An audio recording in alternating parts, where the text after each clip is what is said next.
can't leave your heart at home, but I possibly could. My pump is like a part of my body.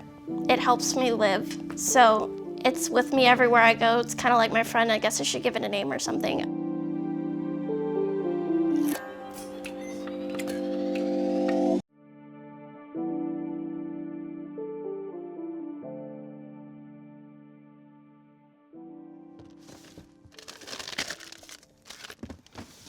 I have a disease called pulmonary arterial hypertension, and I have a pump that pumps an experimental drug called Remodulin into my body, and that is what is necessary for me to stay alive.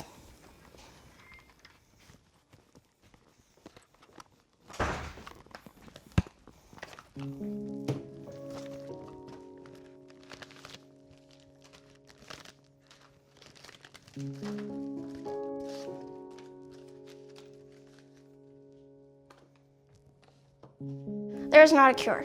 They can only make us feel better. They can never cure us. And some people even become immune to the drug as time goes on. So this drug doesn't work forever, and it doesn't work for everyone. I'm trying to push out all the air bubbles so that they don't get into the cassette.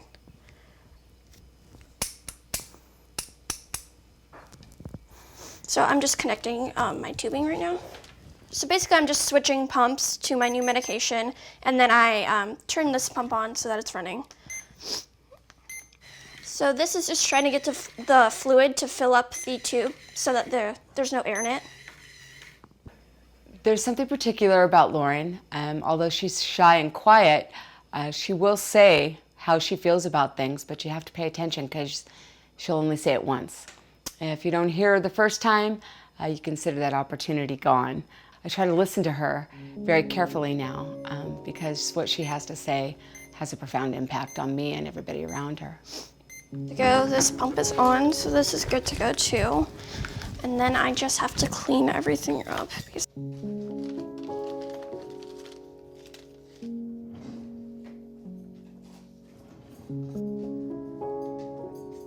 This is a picture of Lauren's heart cath that she had, which says what her pressures are. And this is also like a picture of Lauren's central line where it goes into her chest and straight into her heart, right here. This is Lauren when she was just a little baby.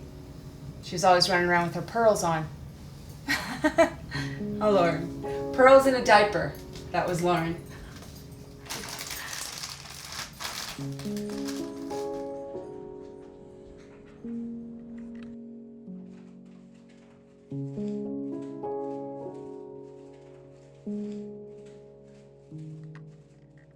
When I was little, I really didn't know there was much wrong with my dad because he was very resilient.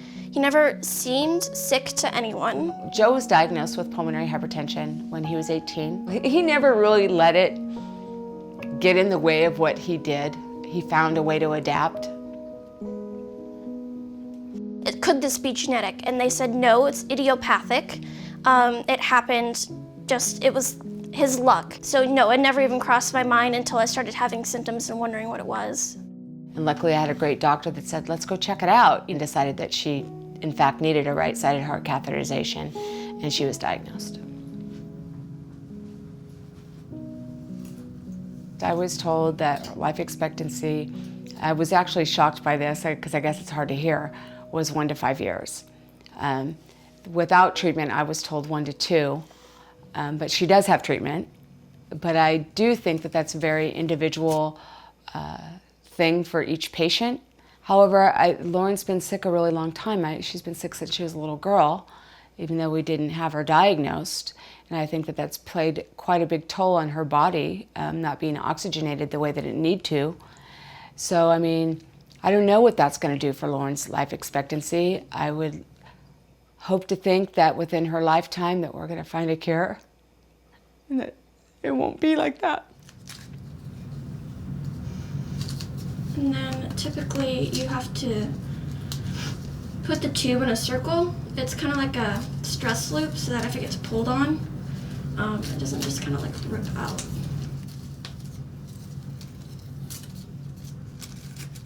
I keep it in my purse all day long. Sometimes I take it off when I go to sleep. It depends how annoyed I am.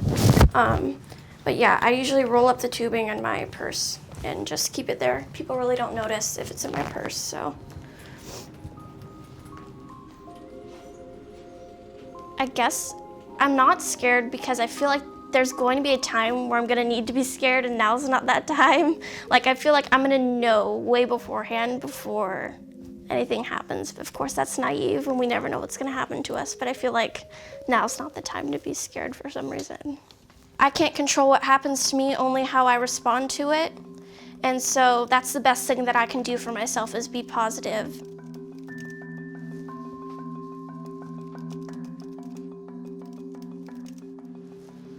I'm going to nursing school, and I'm interested in becoming a Remodulin nurse for other patients. One thing that happened was I was asleep and I woke up and it untwisted itself. And like I hit a part of my tube and it just dropped off.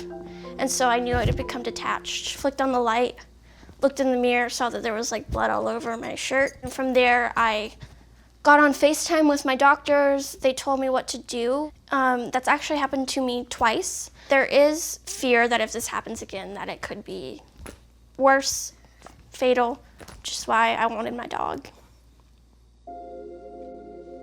Decided to get my service dog because I'm going to a dorm, I'm gonna be alone with all my medical equipment, and so I thought as a safety precaution I wanted a dog to wake me up. So that's why I got Ruby, it's because of that whole bleeding situation.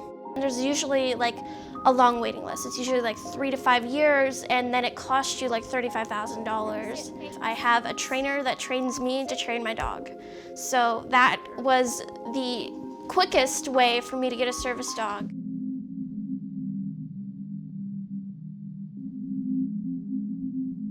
This is $15,000. I use about 4 of these a month. And then I have other oral drugs. This one is $10,000 a bottle. I'm not sure how many I use a month. I think 1 or 2. I'm very fortunate to have California Child Care Services that covers the medical costs right now.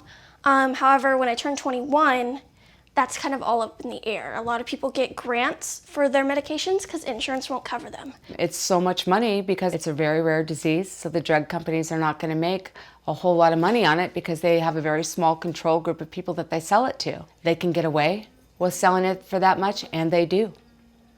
In order to cure my daughters, you're going to have to find a cure for the genetic mutation, which takes research and funding. If there's a cure out there, I believe that she can walk through it and stand for that. So I think that she has that warrior spirit inside of her, just like her father did. I believe that she'll be at the forefront of research, clinical trials, and therapies. And I think she works really, really hard on accepting things. I mean, it's not perfect. You know, we all have our really bad days and our really down days about it. But I think on a whole, it's a strange thing to say, but I think she's embraced it. Okay, go. A lot of people push things into the future like, oh, I'll get to it eventually, like I'll learn to do this eventually. But for me, it's like, if I want to learn to do something, like now's the time to do it, and I do it now. I think that's a great thing, because even if I live a long time, like then I would have done all these amazing things, right? Because I didn't do it without inhibitions. And I think everyone should live that way, not just people who may have a shorter lifespan. Because then we'd have awesome lives. Not being afraid of what people think of us would be great.